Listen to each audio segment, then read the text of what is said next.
In Benue State, there is what they call the Zone A, the Zone B, and the Zone C. There is a way that the ethnic and tribal division or the segmentization of the state has been captured over the past years. And it will be seen that over the past few years, the Zone A and Zone B have had their own opportunity at being governors of Benue State. Zone C, about over 46 or 47 years, never had the opportunity of being governor. So tonight, I'm being joined by Air Vice Marshal Monday Morgan, who is one of those, is from that region, Zone C region of Benue State, and he's here to speak with us, the agitation about the issue of zoning in Benue State. Good evening, and thank you so much for coming tonight. Give us an understanding of how far this has come. What is the significance of zoning? Does it matter? What is Zone C, and what does it matter to the people of Zone C, the governorship rotation in your state? Thank you, Sean. I'm the leader of the Benue Rebel movement, which became a child of necessity because of a prolonged marginalization of a group of people. I'm happy what is playing out right now in Benue. These were the fears. Benue is aligning behind ethnic cleavages, and this is not good for the future of our children. A state which is a commonwealth of tribes, Tiv, Idoma, Igede, Etulo, Jukun, and Yimfo, all of a sudden have become an enclave of a Tiv domination over the other tribes. This is not acceptable in the 21st century, and the voice of Benue Zone C must be heard now. 46 years in a nation's development is not 46 months. If for 46 years a group that are classified in the 9 local governments can also pretend over the affairs of a state, it does not work well. And that is why our motto clearly is appealing, talking with our brothers in Zone C, in Zone A and B. Right now, the entire Tiv nation has 5 clans, and they have taken turn for governing the state one after the other. Does it mean now the rotation after Zone A and B should return to another zone? If you look at it carefully, Zone A and B, in the context, Zone B has stepped down for Zone A, which is the standard Tiv adage of eat and let your brother eat. They do not think, after 200 years they have come to live with us in Benue, that we haven't generated enough unity to be called their brothers. It is unfortunate. And this is why the Benue Rebel movement is crying out to the whole nation and say, look, enough is enough. 2023 is our time. We are talking about fairness, justice, and equity. We are not fighting. Now, the permutation that the governor is giving, that if a Zone C person becomes the flag bearer, the thieves in the other parties who are aligned in that, clearly shows that politics in our state has been aligned to ethnic cleavages.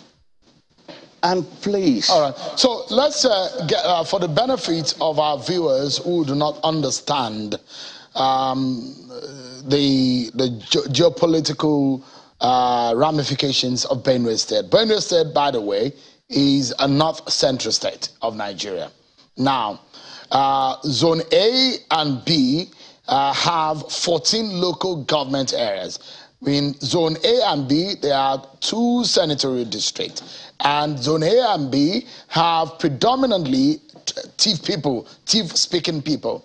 In Zone C, which has 9 local government areas of Benue State, there are majorly Idoma and Igede-speaking tribes of Benue State. And from your explanation, it does look like the Idoma and Igede may be some kind of minority within the Benue State. Now, the question is, in terms of voting population, you know that it's clear that the Tiv-speaking people of Benue State can overwhelm the Idoma and Igede when you go to the polls. So you need the sensibility of the Tiv people to agree with your reasoning as to wanting to have the shot at the governorship seat of Benue State. So first and foremost, let's get clarity. It is not only PDP that will be on the ballot.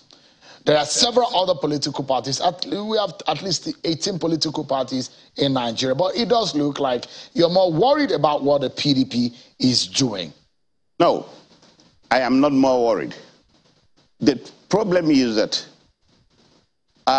the body language of my executive governor is clear by saying that if PDP takes on a Zone C person, there's clear likeliness that APC will take a Tiv candidate. How does he know? That permutation is wrong.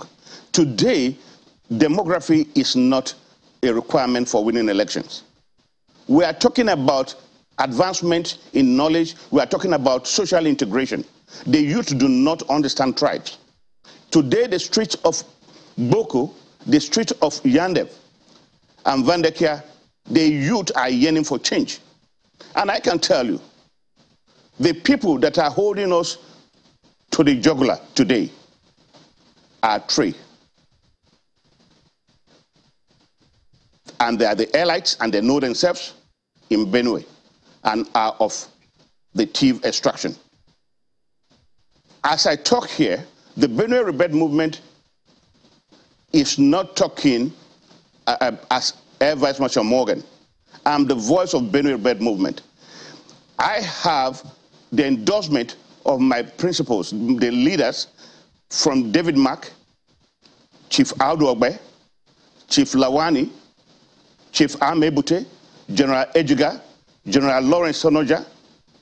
I have put up, and they are all in different political platforms. I have united all of them. And I have brought all the fabrics in Zone C, showing leadership and discussing with the governor. And the governor attested that this is the first time a movement has coalesced all differences of tribes, even we, the Igede and us, because we are of the same ancestral descent. We are brothers. The fact that we have dialect does not matter. So we have come together. So let me politics is science, and I like to ask you, and there is a popular saying in politics that the minority may have their say, but the majority will always have their way. If you look at it in that sense, are you left with nothing except for pacifying the chief people of your state to allow you? Sharon, let me tell you something. When you talk about pacification or pacifying, our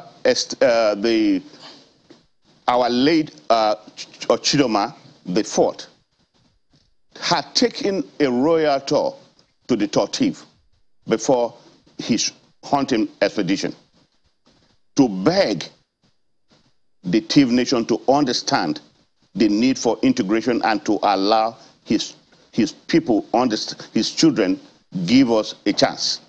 We have talked and appealed to all the segments of the Tiv societies. The traditional leaders, the Tortiv has been very welcoming. And from his body language, he has seen that there's respect for royalty. And he told us clearly and even gave us a lot of tips on how we can appeal to his people. I tell you, the Tortiv supports us. Most of the professionals support us. It is just the minority elites who are leaders that are giving us this. Who are these minority elites that you're talking about? I can tell you, if you want me to mention names. You spoke about 3 people. Who are these people that you're talking about? Because you're the governor. Nigeria, those who do not understand the politics of Benue State are left in the dark in what you're explaining. Okay. Who are these? The governor told you. Well, if you saw the clip you showed just now, he mentioned Suswan, Senator Suswan. He mentioned Dr. Ayu in many occasions, and himself. And then he mentioned Senator, the minister, Akume. These are the 4 people that will take the decision of who leads Benue. And we have consulted with them, and they are civilized people, and they understand that we should not go on the line of ethnic cleavages in determining who rules. Let me allow you to take a look at what the governor's response to some of the agitation. He says, a statement from the governor's office says, of utmost importance, I'm quoting from the statement from the CPS to the governor, saying, of utmost importance to the governor is the oath of office and oath of allegiance is sworn to that makes every citizen of the state his primary responsibility. He has displayed this in both his appointment and the seating of amenities as no zone in the state lags behind. The idea behind this is to show that Benue is for all and not just for the TV alone, as the AVM Monday Morgan's Benue Rebirth Movement wants the public to believe. It is on record that Governor Autumn had counseled the leadership of the Benue Rebirth Movement to reach out to their Tiv brothers to convey support across all political parties and not just in the People's Democratic Party, PDP, for the purpose of an Idoma son or daughter to be elected as governor of the state. That way, Governor Autumn believes there will be a singleness of purpose and approach for our Idoma brothers to have a level field of contest. That is Nathan. From Nathan today, the CPS to the Benue State Governor. On a final note, what is your next line of action? Should the political parties come out with a candidate of a TV extraction? I have told you, Sean, that even today I had a discussion at length with the executive governor. And I told him my relationship with him is completely isolated from this agitation. I'm the voice of Zone C.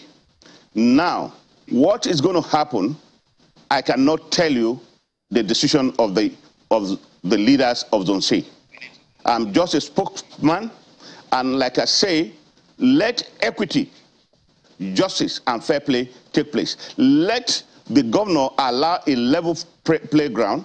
Let the electorates take a decision who will lead them. We are in a jet age, and we should not trivialize this issue. We should not align behind ethnic issues because it will not help the children and our children's children. All right.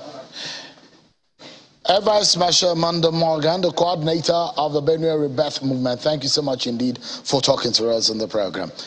Well, just before we go, let's tell you that the former Kano State Governor Robbie Kunkunso has officially joined the presidential race, as today he's picked a nomination form, submitted a nomination, paid the required 30 million and obtained the presidential nomination expression of interest from the new Nigeria's People's Party, NNPP.